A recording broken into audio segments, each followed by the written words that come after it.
We have escaped the splashy thing in the archives and are finally in the back room.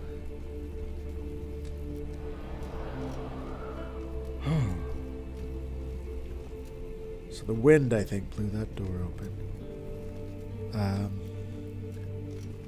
We will go there. This is such a beautiful, relaxing place. It has spa music playing.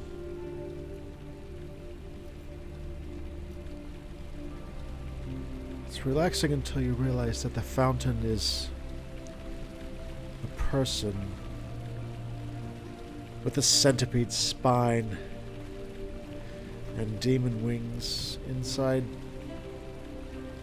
a clamshell.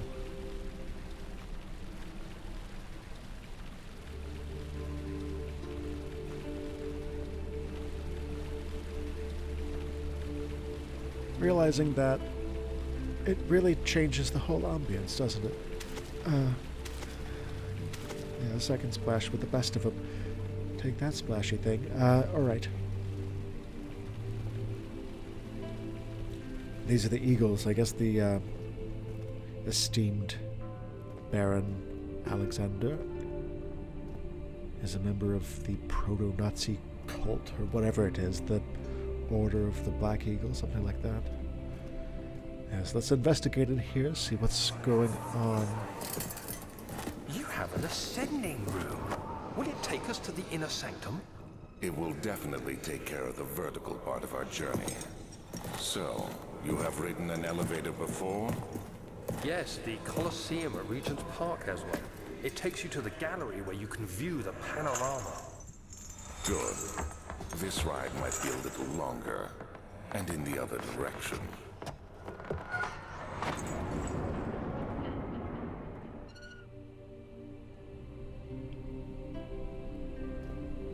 Okay, we are in the ascending room.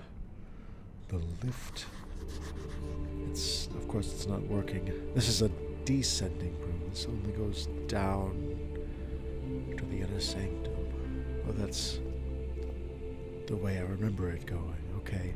And my note: find a way to start the engine that powers the elevator. The lift. We're British here.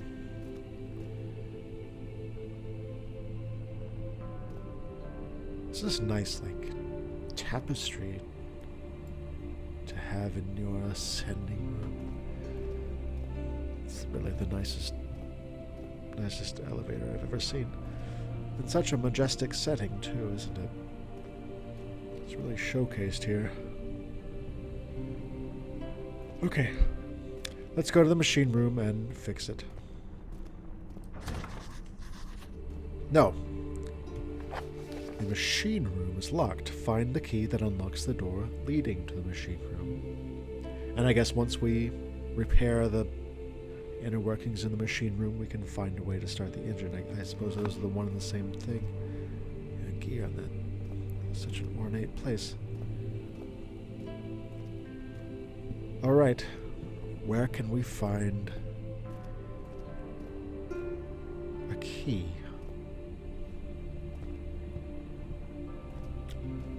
Let's try these two rooms.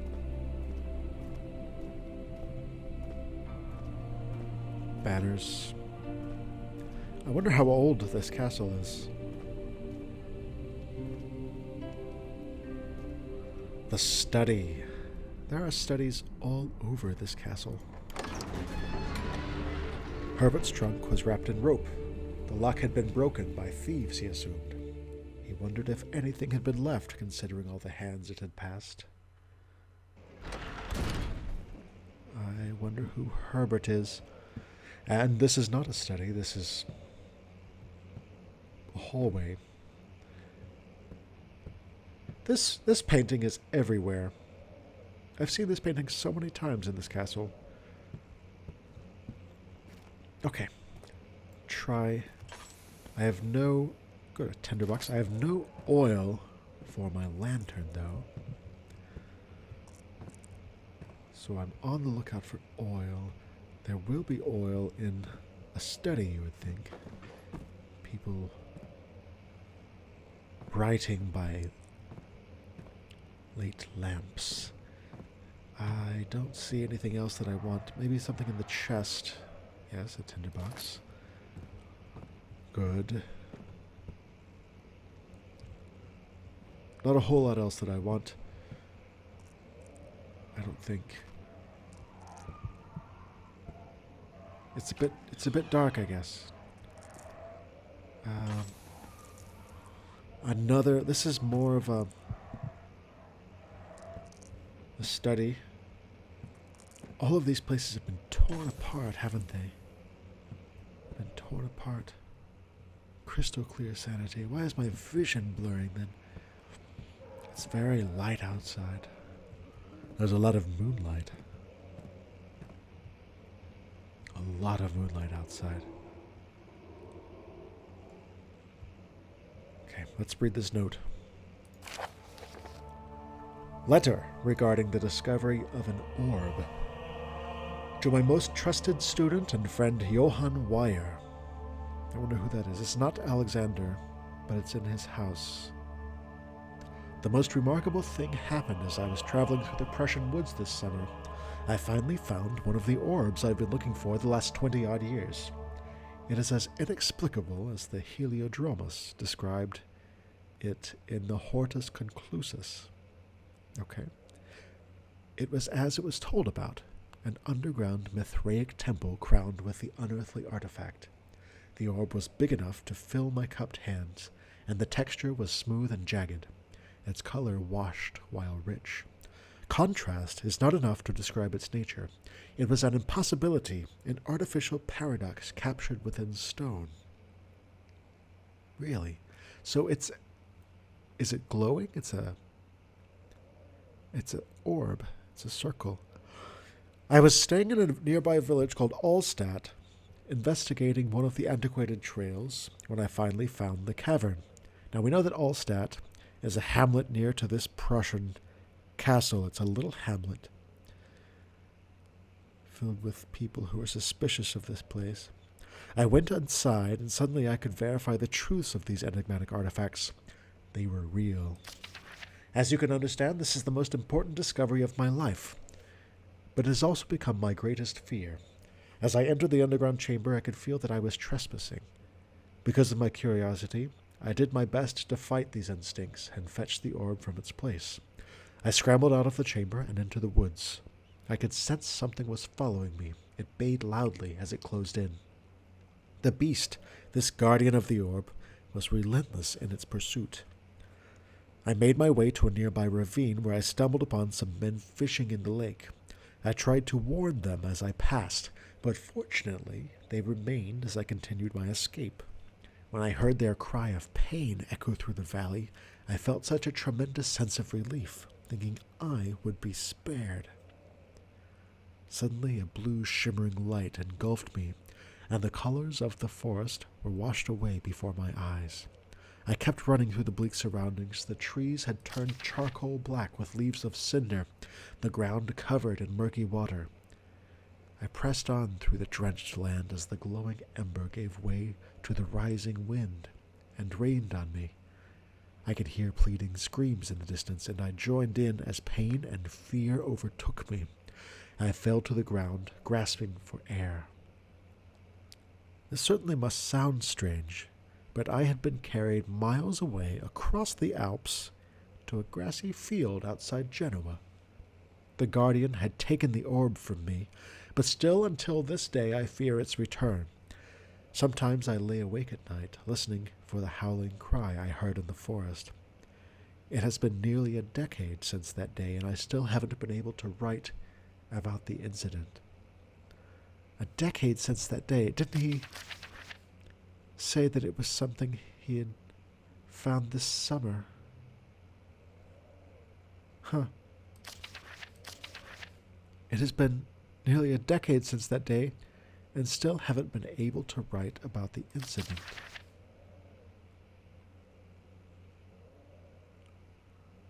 Right. Oh, so he found one, but he remembers finding it before, perhaps? The last time we spoke, you told me about your interest and ongoing research into the mythic orbs, and I realized I owed you the truth about my visit to Olstadt. Your friend and mentor, Heinrich Cornelius Agrippa.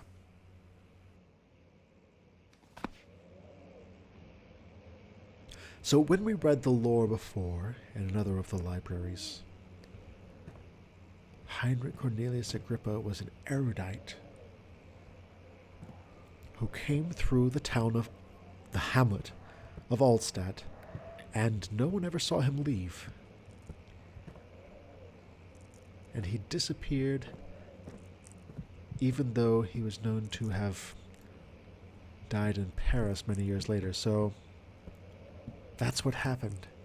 He found an orb, maybe like the one that I found in Algeria, and it transported him all the way across the Alps. Now, that is a big spider web. So last episode... Oh, no.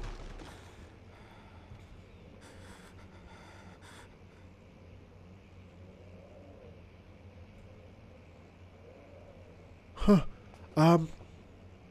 Okay. I was saying, last episode there was an invisible man-eating monster in the water in the archives. This episode, maybe it's up here in the study. Maybe it's spiders, but what was that? The cracked window panes are held together only by a weak wooden frame. Let's pick up this oil. Oh. There's a tinderbox out there, so I should figure out some way to get the tinderbox at least. I can't lift the window. I don't know.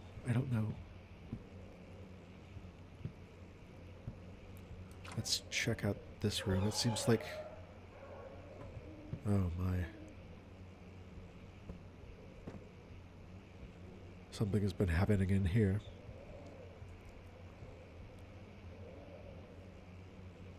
Here. Let's take a chair.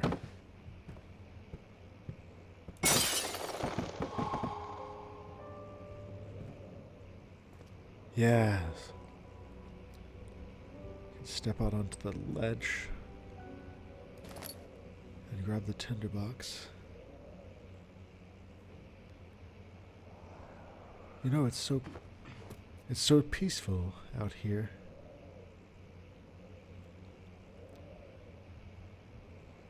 I wonder how far down it is.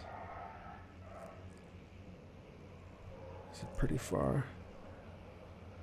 It's pretty far down. Okay. I better get back in.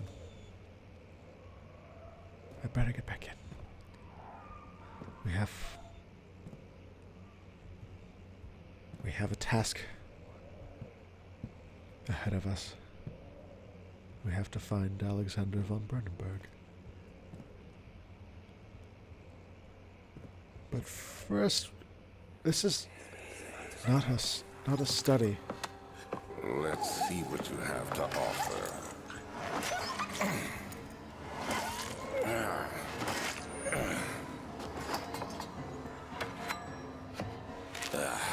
What a mess. I should have sharpened the saw, but I can sense it. It's definitely there. Oh. That's grotesque. So the Baron Brandenburg cut apart animals on the table in this room. Alive, living animals. Animal experiment. Canis lupus familiaris, 1658, April 12. So that was a long time ago. After a short study, it is clear that the agitation found among humans can be found in the dog. Fear and pain induce stress, which seems to trigger an endogenous response. causing the animal to burst with energy. I believe that the catalyst is produced in the brain. It is difficult to determine exactly where and what it is, but I can sense it. It reeks of cosmic genesis. There is an inherent problem in harvesting this energy since the creature is bound to die from the exercise. I must refine this process of torture to enable any real work to be done. More experiments must be performed, but it seems that only human beings are able to produce the amount necessary. It might be their ability to appreciate the severity of the process that ultimately augments their experience of terror. So that's what he could feel. He could feel a life energy concentrated when the animal was in pain. Does he want to harness life energy through torture?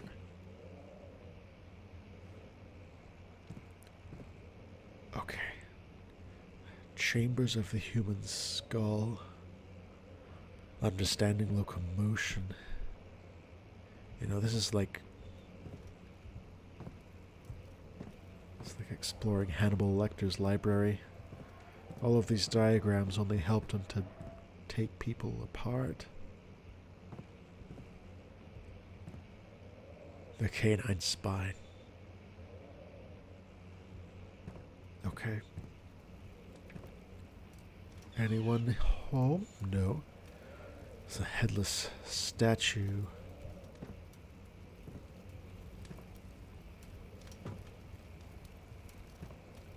Okay. Nice fire. I wonder who lights these fires. There's somebody around here. There's somebody around. Let's hurry. Nothing.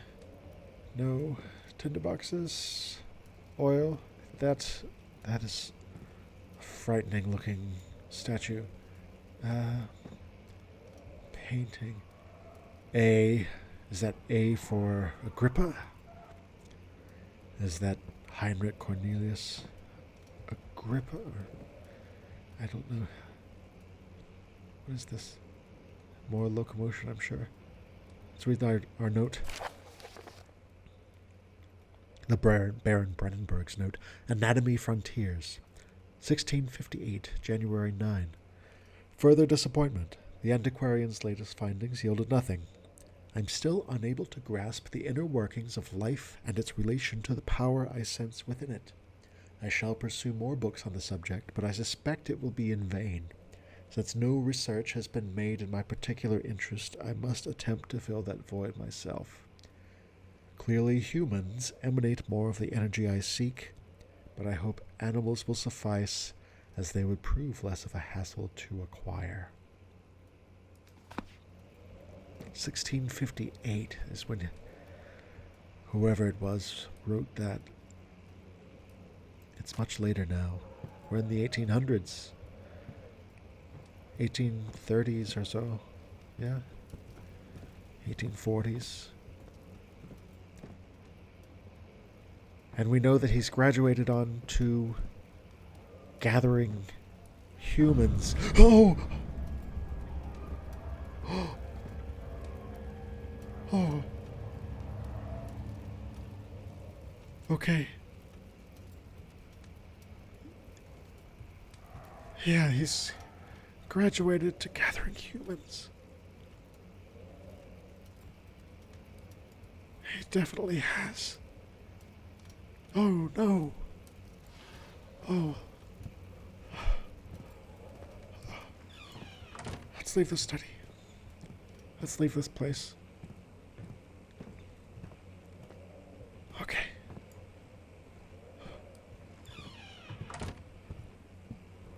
Anything... It's blocked. It's blocked. Who keeps human skulls in their desk?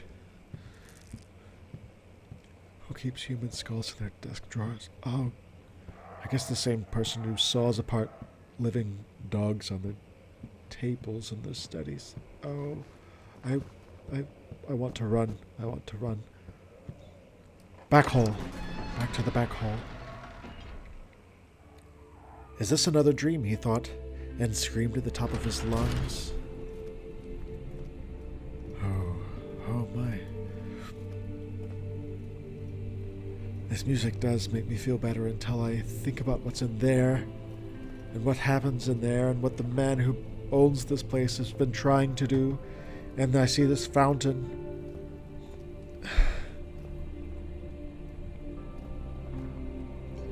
Guest room.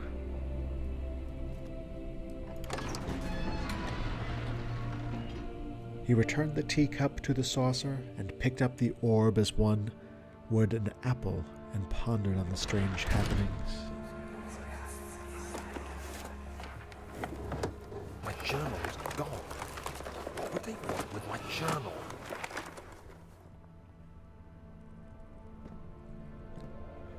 Yes, this place has been ransacked. This is the guest room. This is where I was staying, I suppose. And they took my journal. And that's why I've been finding pieces of it all around the castle. Oil. Good oil. It's very nicely lit in here. The moon must be right outside. 2nd of July, 1839. I received a letter today from the Algerian governor's office disclosing the fate of Herbert's expedition. About a week after my departure, Abdullah, one of the men traveling with us, returned from the desert. He was badly injured, as if maimed by a lion. The man rambled deliriously about the expedition being attacked by something horrible. The French quickly dispatched a search party to look for the expedition. After searching for days, they found the camp abandoned without any trace of Herbert or his men.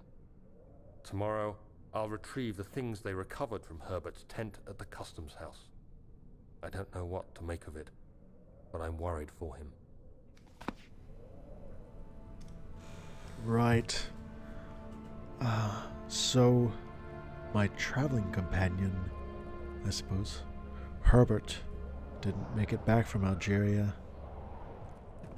Something horrible happened to him on the expedition after I left. Cockroach.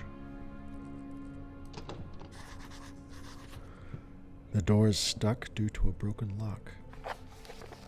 The lock is broken. Find another way to open the closet door in the guest room. Okay.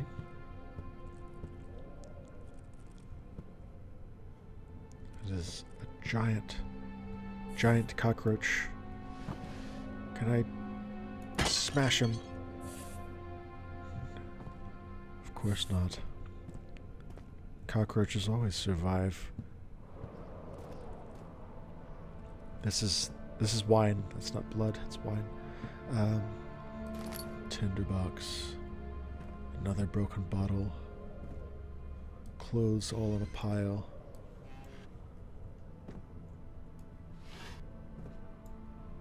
Okay. Why was the guest room ransacked? 3rd of July, 1839. Today I picked up Herbert's things at the customs house. I dug through the trove of documents he had carried and found a log detailing the expedition. The nature of this text ranged from quick notes to colourful accounts of transpired events. I skimmed the pages, trying to figure out what might have happened. May 17th, the day I was trapped inside the orb chamber, Herbert dryly states, "Recovered Daniel after 1 hour of entrapment." This confused me greatly. I was suffocating within minutes. How could I have lasted an hour? I continued reading the peculiar text. Herbert states his facts without judgment or passion, but suddenly I could read frustration into his text. He pushed his men to investigate the underground tomb, an effort which seems to have strained the minds of his men. Madness spread through the ranks, and Herbert had to take some extreme measures to continue. He finally visits the chamber himself, where he retrieves the orb to the surface. His account confuses me greatly. If he has the orb, what are those pieces in my drawing room? So there are 3 orbs that we know of. There's the one that Heinrich Cornelius Agrippa found in the Prussian woods. There's the one that I have, or that I had fragments of. And then there's the one that Herbert found in the same place. Tinderbox. And I think this is a crowbar. I will use it to pry open the closet door over here, right?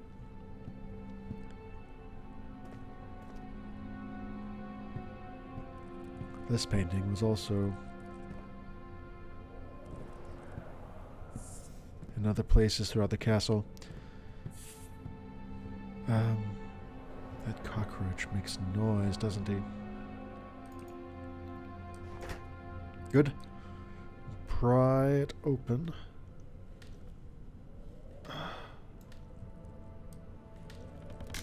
There we are. There we are. The key. Please, let it be here. The key, huh?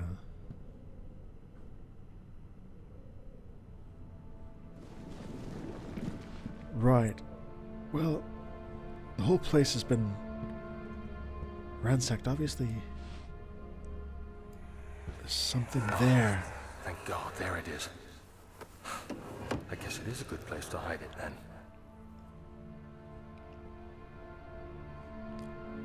I wonder why they didn't look behind this picture.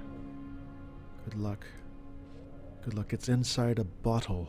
The key is inside a bottle.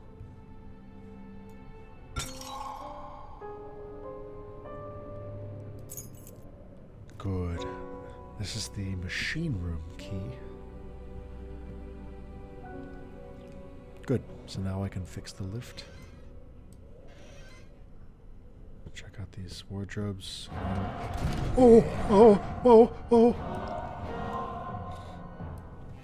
Oh! Oh my goodness! Oh! What is that? What is that? Oh!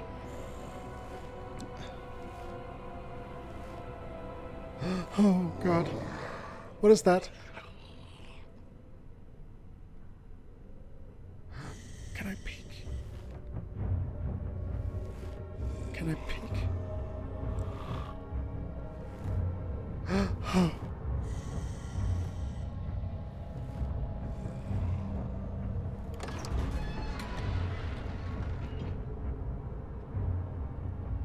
No. Did it?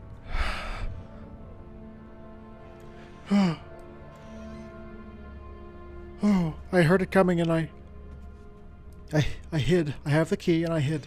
But I didn't have the courage to peek until he left. I guess it didn't see me. Oh. Oh God. Oh. What was that? I don't know. I don't know. It was a monster. Maybe that was a beast that followed after Agrippa, too. Maybe that was the kind of beast that took it from him and that killed the fishermen. 4th of July, 1839. It's done. The orb is assembled. I was awakened by an exhausting nightmare. Shaking and sweating, I retired to the drawing room with a cup of tea. The relic pieces lay spread across the table as I'd left them, but somehow I knew how it was supposed to be. I fetched the tar, which I had prepared to fix the pieces together, and without fault I joined them, producing the orb I remembered so clearly. The tar proved unnecessary. It was pushed out from the joining pieces as they merged on their own, with no adhesive. The ancient stone relic now rests on my table. Its immaculate surface and perfect shape could have been molded by a factory.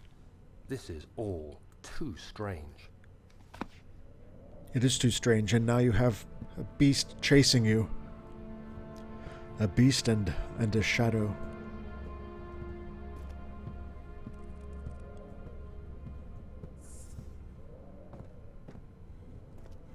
Back to the back hall. I hope it's not out here. Professor Taylor was the second death caused by his damned curiosity.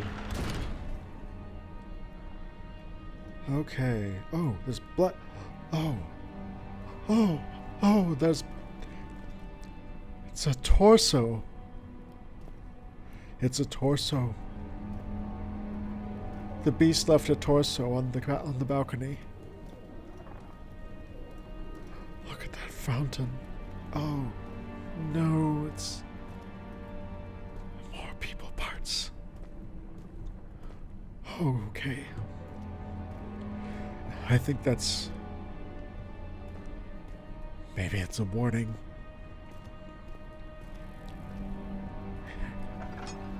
Anything this way?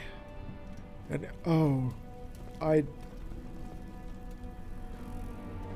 so the machine room is back that way.